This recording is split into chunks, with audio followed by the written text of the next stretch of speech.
Hello everyone at the West Ham Network. John T. Coleman here from Football London.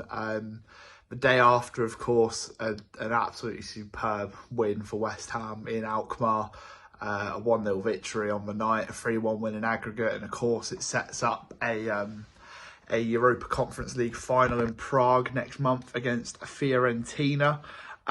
Normally I'd be doing a press conference video assessing a press conference that would have just happened. There has been one today.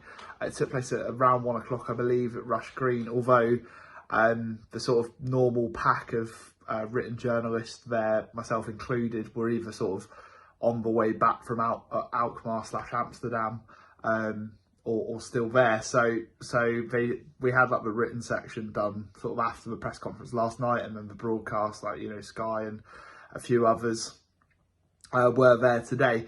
I haven't had a chance to see all of it. One thing I have seen, though, perhaps the most interesting bit, is the what David Moyes has said on the team.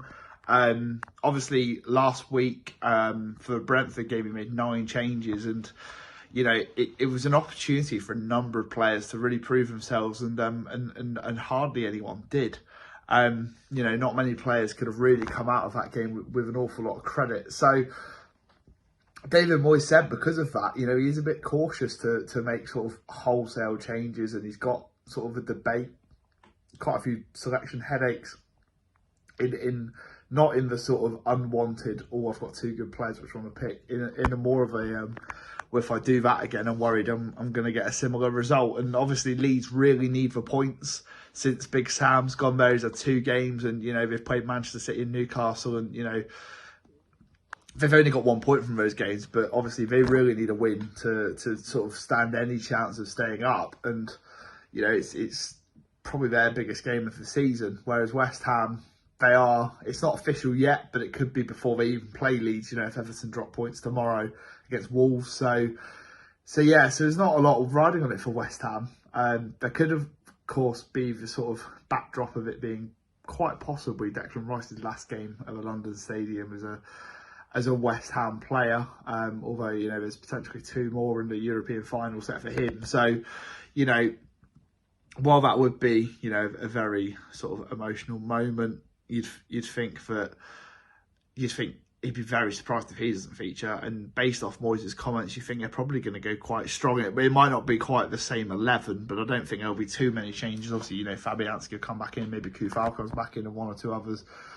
Mikel Antonio seems to go off with a bit of a knock. Obviously, he just come back from sort of a bit of a calf injury, but whether he just sort of managed to play through it for most of the game just because of the occasion and things like that. So, yeah, there might be a few changes in most respect, but I'm guessing it won't be quite fully 9.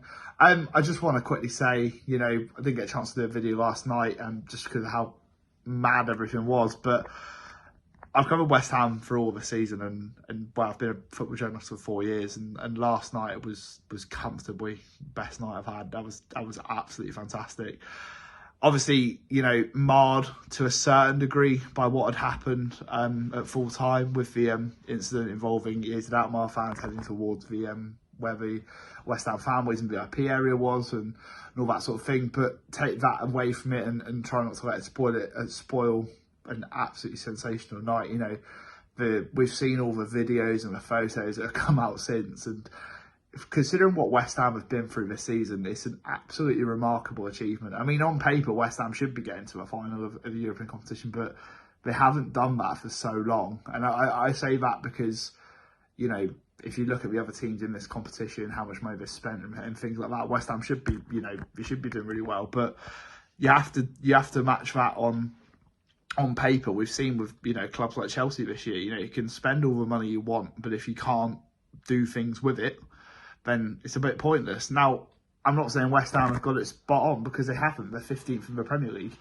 and that has to be taken into consideration. But I think a lot of where they are now in the league is mainly based on how they played in the first half of the season. If you look sort of since New Year, then yeah, they're a bit higher. They look like a better team. There's been a couple of bad results since then, but there haven't been that many of them. There haven't been, you know, they've had a couple of pastings against Brighton and Newcastle, but really, you know, they've obviously beaten Man United. They've drawn with a couple of other big teams. So, yeah, it's brilliant, and obviously we've all got a trip to Prague to look forward to.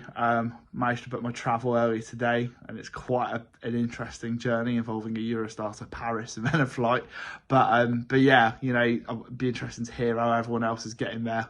It's a shame was just shy of 5,000 tickets for each team for West Ham and Fiorentina, which is pretty grim really for a European final, but you know, on the plus side, at least there are 5,000 fans who are going to get that opportunity to go, which, you know, and hopefully they'll have a night to remember. You know, that would just really cap off this season. Yes, there's been a lot that hasn't gone right, but there's also been a lot that has. And, you know, this if you had said at the start of the season, you're going to finish 15th, but there's going to be a European final up for grabs, I think many people would have taken that. Yeah, it's not been pretty at times. And there's been times where you think, you know, perhaps a change is needed and things like that. But West Ham have found a way to get through all those challenges. And